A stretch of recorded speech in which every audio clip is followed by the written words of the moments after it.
Confusion में है कौन से पार्टी को वोट दें। आपके भविष्य के लिए क्या जरूरी होना चाहिए? भविष्य के लिए यही मैं कहना चाहूँगा कि आप पैसा तो नहीं लिए हैं ना? नहीं पैसा, हाँ पैसा नहीं लिए। मैं जनता को भी कहूँगा कि आप ईमानदार बनना। आप खिले निखिले, अगर ये जो पत्थर है आपको दिखाई दे रहा है, ये टायर में जाएगा। जो इसी का पाए तो बहुत सारे थे, 3 करोड़ 15 करोड़ था वो तो। नमस्कार, जय हिंद जय भारत। मैं विनोद यादव, PSK न्यूज़ में आप सभी का बहुत बहुत स्वागत है। इस वक्त मैं विरार फाटा पे खड़ा हूँ। मैं आपको बता दूँ, चुनाव का तारीख है, चुनाव है, इलेक्शन चालू है, लोग वोटिंग के लिए जा रहे हैं। मेरे पीछे आप देख सकते हो विरार फाटा पे एक गड्ढा है, ये रोड की हालत आप देख सकते हो। और आज आपको दिखाता हूँ आपको दिखाता हूँ। ये रोड पे देखो, देख सकते हो कैसे पत्थर गिरा हुआ है। अगर इस पर अगर कोई गाड़ी अचानक से अगर ब्रेक मारेगी, उसकी हालत क्या होगी। ये नोखिले निखिले, अगर ये जो पत्थर है आपको दिखाई दे रहा है, ये टायर में जाएगा। जो इसी का कमज़ोर टायर होगा वो तुरंत फट जाएगा, ये हालत ख़राब हो जाए। ये इसका जिम्मेदार कौन है? ये कौन देख रेख करेगा? ये जो गड्ढे हुए हैं, आप ये गड्ढे का हालत देखो। यहाँ से हर कोई गुजर रहा है, हर कोई जा रहा है, लेकिन किसी की जिम्मेदारी है? कोई समझ रहा है इस बात को? कोई आवाज़ उठा रहा है? नहीं। उसका रीज़न क्या है? मैं एक बात कहता हूँ और कई बार कह रहा हूँ कि देश की जनता को समझदार होना पड़ेगा, ईमानदार होना पड़ेगा। आज कल जो वेदांता होटल में जो हुआ, वेदांता होटल में हुआ, जो नाला सुपारा और विरार के पास में था, और वो खबरें बहुत तेज़ी से वायरल हुआ, जिसमें विनोद तावड़े जी थे वहाँ पे, और राजन नाइक थे, और सुदेश चौधरी थे, और मतलब सिटी की तरफ से उनके ऊपर में मतलब कि हाथापाई भी हुआ, सब कुछ हो गया। तो आप समझ सकते हो कि वहाँ पे पैसे का जो है पैकेट भी मिला, वो भी मैं आपको दिखाऊंगा।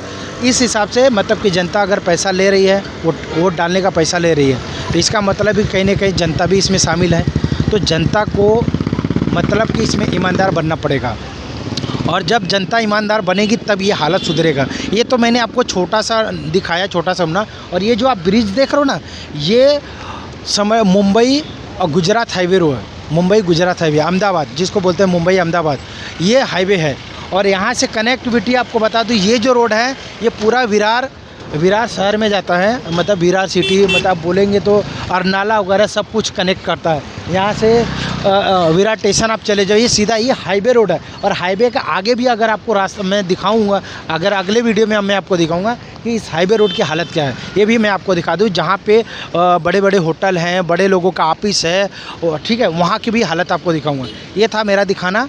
और जो आज का चुनाव है, और आज चुनाव के वक्त में मैं ये मुद्दे की बात करता हूँ। आपको पता है कि PSK न्यूज़ सिर्फ मुद्दे की बात करता है, अब मुद्दे पे भी हम बात करते हैं।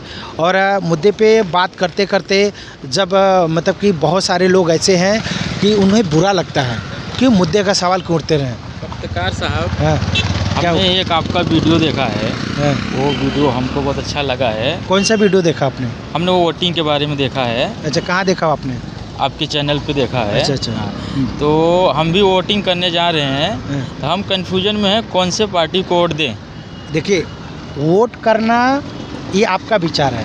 अच्छा, ये आपका मन है कि आपको किसको वोट देना है। हाँ। अगर आपने मेरा वीडियो देख के अगर आप मुझसे सवाल कर रहे हो, तो सिर्फ इतना कहूँगा, अगर आप वो तरीका आपको सही लगता है तो उस तरीके से आप वोटिंग कर सकते हो। आपका तरीका मुझे बहुत अच्छा लगा है, तो मैं भी सोच रहा हूँ मैं भी वोटिंग करूँ, तो हेड और टेल के ही हिसाब से वोटिंग कर सकते हैं आप पैसा तो नहीं लिए हैं ना? नहीं पैसा, हम पैसा नहीं लिए तो फिर आप कर सकते हो, बिजनेस कर सकते हो। नहीं, और भी लोगों को आप बता सकते हो। हाँ। कि वोटिंग करते समय आप ये तरीका आप आजमाइए इस तरीके से, समझ रहे?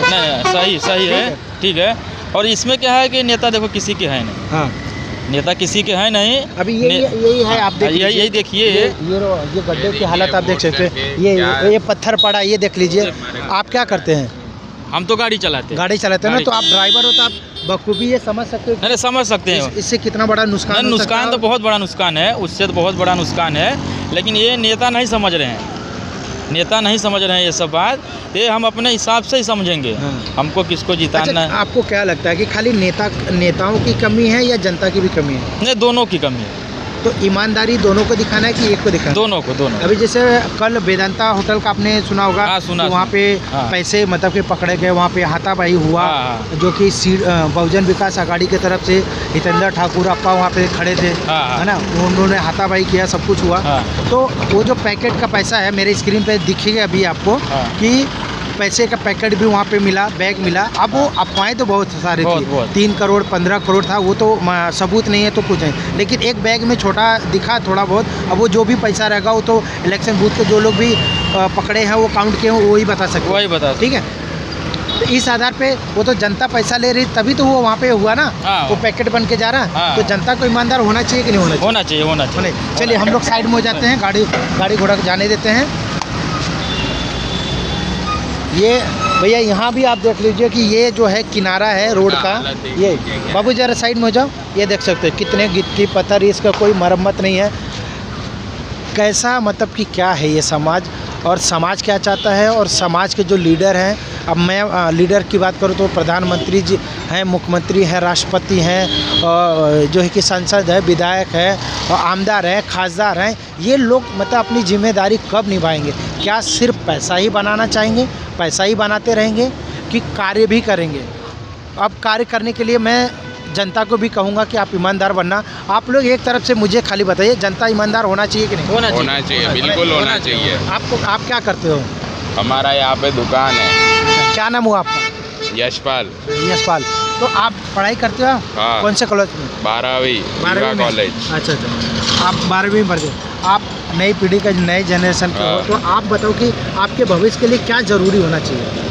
भविष्य के लिए यही मैं कहना चाहूँगा कि हमारी स्कूल में सब एजुकेशन बढ़िया होना चाहिए, और टीचर्स बढ़िया क्वालिफ़िकेशन होने चाहिए उनके पास अच्छे। और हमारे साथ ये अभी AI जो निकला है, हाँ। उससे भी हमारे को पढ़ाई में बहुत मदद होगी। जो कॉलेज में लाए, हमें बताए सब, जिससे हमें पढ़ाई में मदद होगी। अच्छा, चलिए, मैं आप नवयुवक हैं, नई पीढ़ी के, नई जनरेशन के हैं, 12वीं क्लास कर रहे हैं, पढ़ रहे हैं, और अच्छा लगा आप आए। मैं एक सवाल करूँगा। एक फुलपाड़ा में हमने खबर दिखाया था, खबर दिखाया था। वहाँ पे बहुत सारे पढ़े लिखे लोग भी थे, बच्चे थे, और कुछ नशे लोग में मतलब ढूंढ करके हमारे पर में पथराव भी किए, और वो खबरें हमने दिखाया। अब वो हमारे पर में एलिगेशन लगा रहे हैं हमको, जो है कि वहाँ पे बता रहे हैं कि आपने गलत बोला। क्या मैं मुद्दे की बात करके नशा ख़त्म करने की बात जब मैंने सवाल उठाया, क्या वो गलत उठाया हमने? नहीं, बिल्कुल गलत नहीं है। आपने जो भी किया ये सही किया, सही बात के लिए आपने उठाया मुद्दा। चलिए, बहुत बहुत धन्यवाद आपका। और आप सब लोग भी जाइए, वोट दीजिए, अपने हिसाब से दीजिए। आपको हमारा तरीका अगर अच्छा लगा तो आप उसके हिसाब से दीजिए, क्योंकि वोट देना सबका अधिकार है, और वो अपना विचार है। वोट देना अपना विचार है। अच्छा लगा, चलिए, धन्यवाद आपका कि आपने हमारे वीडियो को देख के हमसे आप मिले और उस पर अपना विचार रखा। बहुत बहुत धन्यवाद। चलिए आगे हम मुद्दे की बात करते हैं। अब हम आपको बता दें कि आज ये बातें मैं क्यों कर रहा हूँ, क्योंकि आज का दिन जो है वोटिंग का टाइम है। आज हम जो वोटिंग लोग कर रहे हैं। वोटिंग करते वक्त इस बात को ध्यान देना कि आप वोट किस लिए कर रहे हैं। क्या इन सब चीज़ों के लिए कर रहे हैं? क्या आपके यहाँ लाइट सही है? क्या आपके घर में पानी है? क्या आपके यहाँ बिजली सही है? क्या आपके यहाँ जो बच्चे आप पढ़ा रहे हैं, जिस कॉलेज में, जिस स्कूल में, क्या वो स्कूल की सुविधाएं या फीस में कोई दिक्कत परेशानी, उस पर आप वोटिंग कर रहे हैं? या आपको लगता है कि नहीं, यहाँ प्राइवेट स्कूलें ख़त्म होने के बाद सरकारी स्कूलें होने चाहिए, जहाँ पे लोग एक गरीब से गरीब आदमी अपने बच्चों को पढ़ा सके? क्या आप उस मुद्दे पे दे रहे हैं? आपके घर के आसपास में नज़दीक में सरकारी हॉस्पिटल होना चाहिए, जहाँ पे लोग फ्री में या कम पैसे में इलाज करवा सकें, ऐसा भी होना चाहिए। उस मुद्दे पे आप दे रहे हैं? या जो सबसे बड़ी है, जो भ्रष्टाचार है, जो भूमाफियाओं का जो काम है, उसको देखकर आप वोट दे रहे हैं? जहाँ की आप, अगर मैं बात करूँ, मैं जिस जगह पे खड़ा हूँ, ये बहुत, मतलब आपको बता दूँ, कम से कम 25 किलोमीटर एरिया की मैं बात कर रहा हूँ। 25 किलोमीटर एरिया कनेक्टिविटी हो रहा है, और जहाँ पे अवैध निर्माण होता है, जहाँ पे चालियाँ बनती हैं। और यहाँ मैं खड़ा हूँ, यहाँ नगर पालिका, ग्राम पंचायत के हाथ में आता है, और इसके बाद आप चले जाएंगे तो महानगर पालिका के हाथ में आता है। और यहाँ पे जो है कि अवैध निर्माण होता है, इसका परमिशन कौन देता है? ये अवैध निर्माण जो है कि होने कौन दे रहा है? क्या उस पर पैसा लेके दिया जा रहा है? ऐसे लोग कहाँ से आ रहे हैं? उनकी हिम्मतें, उनकी ताकतें कहाँ बढ़ रही हैं? क्या इस आधार पे आप वोटिंग कर रहे हैं? इसे देखते हुए अब मैं अपने सवालों को विराम दूंगा और वीडियो अच्छा लगा तो लाइक कमेंट करके आप हमें सपोर्ट करें। जय हिंद, जय भारत, नमस्कार।